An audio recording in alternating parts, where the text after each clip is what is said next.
YouTube. Just a little bit early. It is The Sound Live. I've got some great reactions lined up, and I've got some great special guests.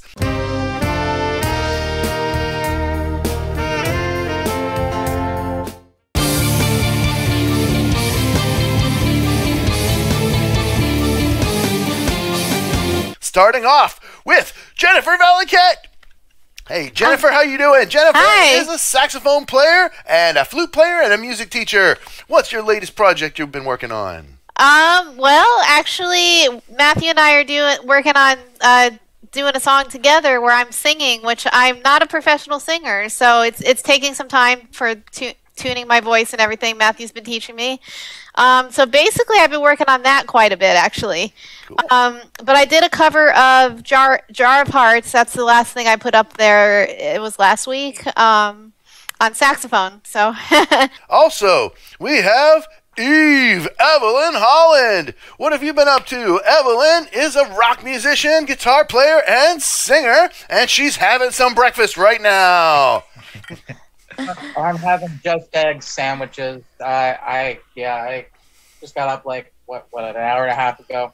As far as projects go, I've been doing this acoustic thing with my friend Shoshi, and hopefully there's some future gigs that will be paid that come out of that.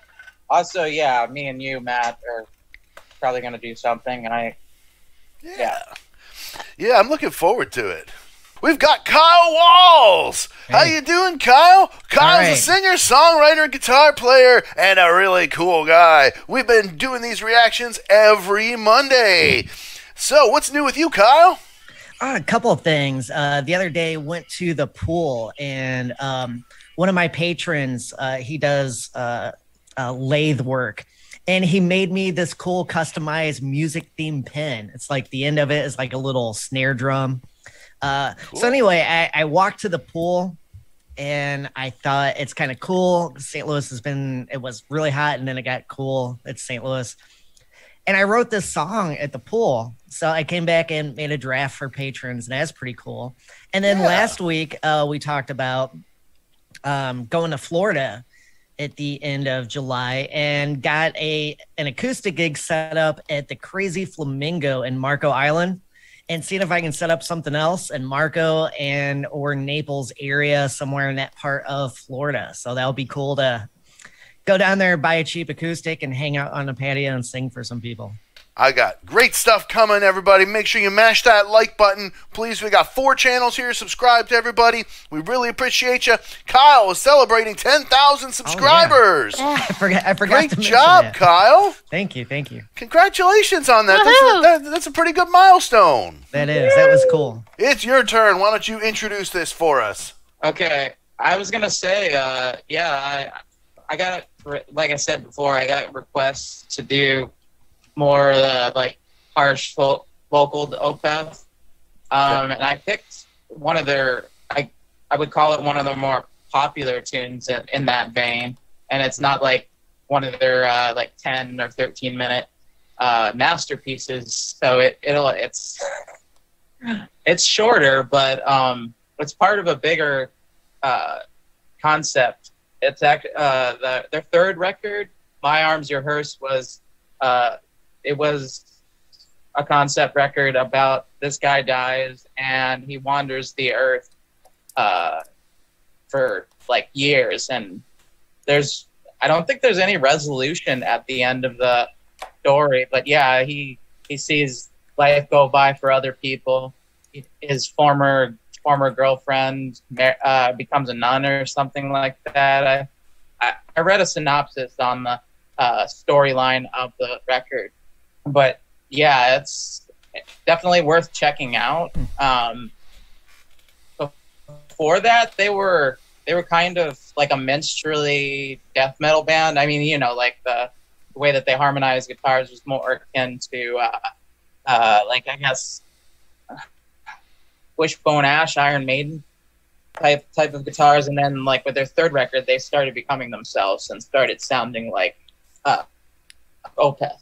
The Opeth that would, you know, just evolve into the prog rock giants that they are today. Cool, man. Well, I'm excited to see this, Eve. This should be a lot of fun. Anybody want to say anything else before we get this one rolling? I'm ready. Yeah, ready. All right. So, without further ado, Musicians Panel reacts to Opeth, Demon of the Fall, live. Here we go. Hey. Are you ready? Demon of the Fall.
Party.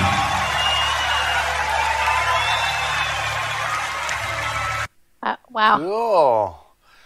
Okay. I mean, yeah, it had some of the dark, growly vocals in it, and it had a certain abundance of diminished chords that were just masterfully executed. You know, some of those riffs were just, the changes were just so neat. I liked it. Really different. Behind some of the dark vocals, there was one section when they were going pretty heavy that they went off in all kind of crazy different meters. I couldn't count it. I don't know what they changed to, but it definitely wasn't 4/4 for a while. And I just love the ADD-ness of it, how there's so many breakdowns, you know, so many like mellow sections, you know, and then he did some really nice singing at the end, which gave it a nice ending.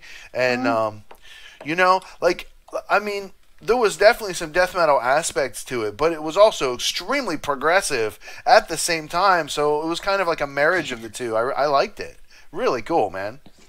Good pick. I would suggest checking out the full album. Like, actually, one thing I forgot to add at the intro was that every song with lyrics has the title of the next song as the last lyric. It's like I don't know why he did that, but yeah, fun fact. Okay, well, I guess that's cool. It'll kind of like lace it together for you, you know, like a shoestring tied through it. Yeah. Cool. Well, we got Kyle and Jennifer. Who wants to go next? Either way, go ahead, Kyle. Okay. To me, I remember the first time it said you're going to play Opeth, and I said something that's like, oh, this going to have this epic, you know, intro, and then get all I forget what I said, if it was Genty or math chorish, you know, for breakdowns or whatever. But you know, my silliness being aside, this is to me a really good song. If you wanted to, like, say, if you took a friend to a restaurant called the Opeth Buffet and you want to give them a sampling of everything Opeth has to offer, this song seems to have a lot of awesome elements. You know, I like the contrasts. You know, you go from you know, something kind of heavy, something that almost has like a Norwegian black metal-ish vibe almost. Man, and it seemed to me that synthesizers kind of seem to give it that kind of, you know, black metal edge to it. So something I liked about the live performance, there were a couple times there were like atmospheric elements. I wasn't sure if that was, you know, like a track or if the keyboard player was adding something, but you could hear like some like low resonance, low frequency kind of, you know, this grit, you know, that it was atonal, you know, but it was serving, you know, atmospheric effect. And that was really cool. You know, I really liked this song. It was fun because you got to scratch your metal itch. You got to scratch your kind of classic prog rock itch. You got to scratch your, you know, diminished. We like jazz but play metal itch. You know, I mean, there's a lot of boxes you can check with this one. It was really cool. I mean, you know, like, let's just compare it to, like, you know, 145, like, you know, a punk song or an early rock song. I mean, it's just, the changes were just so nice and imaginative, and just the chords alone set a nice, you know, dark, foreboding tone with all those tritones and all those diminished chords in there. And, you know, as a songwriter, like, it's not like, oh yeah, I'm gonna like use diminished chords to be cool or like show off or something. It's a really specific chord that in most situations it doesn't sound good. It doesn't sound right. But when you find that right moment, when you're just looking for that unique tension that just really pull hard, you know, and they masterfully were executing that. It was so nice. I mean, and you know, I think it went at the beginning, the first riff I heard, it sounded like a minor chord and then a major chord and then that diminished. And it was just so nice, that contrast, you know? It gave you everything right there. Really cool song. Yeah. Oh, go ahead, Jen. Oh, sorry. Jen? Okay, I was just gonna say, yeah, I'm usually not into metal. I'm more like a Disney type classical person. But anyway, but I loved it though.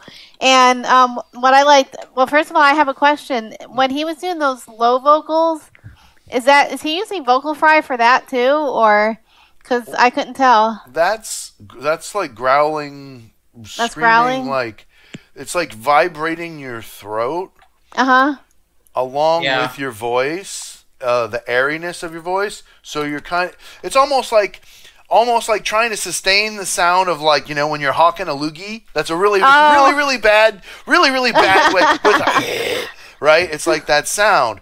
And then you're trying to form lyrics over top of that sound. And I will say, probably my biggest complaint about those style of vocals is that I can't understand what they're saying ever. Yeah. And I could understand a little bit more. But I still couldn't understand even half. But I got some of it. Yeah, I thought it was pretty cool, just listening to the different style. And I was trying to do some of the headbanging at the beginning because I think that is awesome. But I got like an instant headache. I was like, I can't do it. It was like right up here. I was like, but I loved all the hair flying around. Like, that was so cool. Like, I thought anyway. But yeah, the song itself, and I love the beautiful ending of the song too. Like, it was really, really awesome song, I thought. Yeah, that's kind of how they are. They do that. I wouldn't say they have a formula, but make sure you like this, please. We want to get lots of people to see this stream. Please subscribe to Jennifer's music page. Please subscribe to Jennifer. She's awesome. She plays saxophone, flute, and she's also a music teacher, so you can check her out. Yes. Check out Kyle Walz. Just cracked 10,000 subscribers. You can help to add to that. Help him catch up to me. No, it's not a race. Anyway, but no, subscribe to Kyle Walz. He's great. He has lots of original music. Great guy. And also, Evelyn Holland. Evelyn is awesome. Evelyn's looking for some more watch time. So if you guys see some of these videos popping up on her channel, go ahead and give them a watch. We want to get her over the 4,000 hours so that she can become official. Everybody, thank you so much for being here with me. And you know, you can go to patreon.com/Matthew's Music Lesson Studio to support the channel. I'm doing a bonus video every week now. 4 bonus videos every month. Okay, this is insane. So you're going to get actually some really good value now for your $1 a month, a video every week that you're not going to find elsewhere, okay? Please, check it out. Also, you can get your requests in and jump the line. I'm like totally behind on stuff, and you can tell, so, you know, you can help to get your thing ahead by joining the family at patreon.com/Matthew's Music Lesson Studio, and you can get your music lessons at matthewsmusiclessonstudio.com. All right, and I'll see you guys all next time on the Sound Live.